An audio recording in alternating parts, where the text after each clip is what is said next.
지난 11월 23일이죠. 우리나라는 물론이고요. 전 세계 사람들이 놀랐던 사건이 있었습니다. 바로 연평도 포격 사건인데요. 당시 많은 피해를 입었던 연평도 주민들이 143일 지난 지금 새로운 희망을 찾고 있다고 합니다. 현장으로 함께 가보시죠.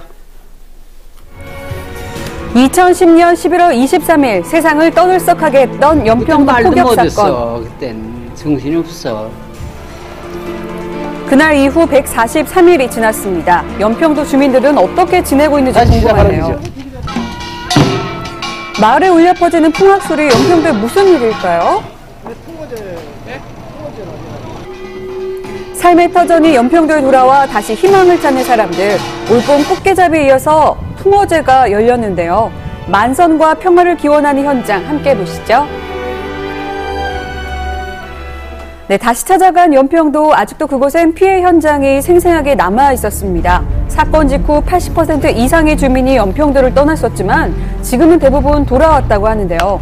하지만 주민들의 마음 한쪽엔 불안함이 늘 자리 잡고 있습니다. 아직도 그대로네요. 처음이지. 처음이야. 아, 동네선 불이 막 나고 그냥 뭐 쾅쾅쾅쾅 하는데, 아유, 이게 훈련하는 게 아니고 어디서 폴 냉기는 거구나. 이건 다 죽었다 하고서 그냥. 근데 지금도 마음을 못 놓고 살아. 걔들 어릴 때 어떻게 될지 모르니까. 서해 최북단에 위치한 섬 연평도. 이런 지리적 특성 때문에 예전부터 연평도에서는 북한과의 마찰이 잦았습니다.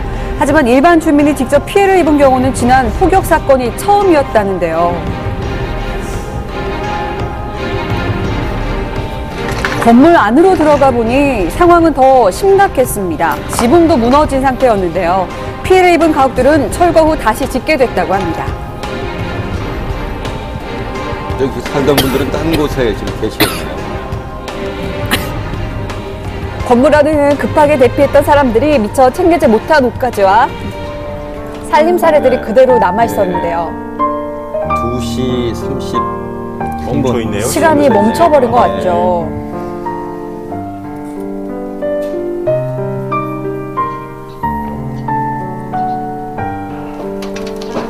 마을을 다니다 보니 화재와 폭격으로 무너진 집을 찾아온 아주머니 한 분을 만날 수 있었습니다.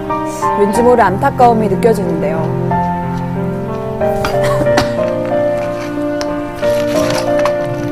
우리 집이지 누구 집이에요? 어머니 댁이에요? 집을 이룬 후 임시주택에서 지내고 있지만 하루에도 몇 번씩 집을 찾아오게 된다고 여기가 합니다. 딸 방이었어요. 딸 방이. 네.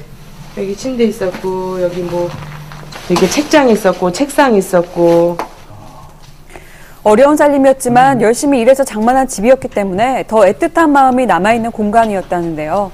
지금도 그날의 기억이 생생하다고 합니다. 근데 우리 딸한테 전화가 온 거예요. 엄마 무섭다고. 그래서 괜찮아 그랬더니 나 무서워서 못 가겠대요. 그래서 아유 애 놀래면 안 되겠지 싶어가지고 간 거예요 거기를. 호가 떨어지는 소리에 놀란 딸을 데리러 학교로 간 사이에 2차 폭격이 시작됐다고 합니다. 그리고 그 폭격으로 단란한 가족의 보금자리는 한순간에 없어져 버렸다고 하는데요. 집을 잃은 슬픔은 표현할 수 없는 길이지만 다친 사람 없이 모두 무사하다는 것만으로도 다행이라는 조순혜 씨. 네. 이제 덤덤한 마음으로 집을 둘러볼 수 있지만 여전히 안타까움은 어쩔 수가 없겠죠.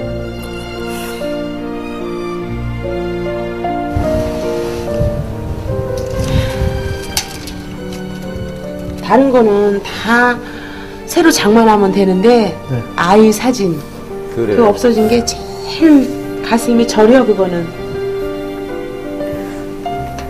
이곳에서 가족과 함께 만들었던 아름다운 추억이 사라진 건데요. 돈으로 살 수 없는 것이기에 안타까운 마음이 더 큰 거겠죠. 조순혜 씨처럼 집을 잃은 주민들은 근처 초등학교 운동장에 마련된 임시주택에서 생활하고 있답니다. 연평초등학교 운동장 옆에 마련되어 있는 39동의 임시주택. 마을 사람들은 지난 2월에서 3월 연평도로 대부분 돌아왔는데요. 그중 집이 파손된 총 35세대는 100일이 넘는 시간을 이곳에서 생활하고 있다고 합니다. 예전에 그 점 집이 있던 거야, 가정에. 무너진 집. 포마다 쓰니까. 일을 마치고 돌아온 할아버지의 집을 찾아가 봤는데요. 갑작스런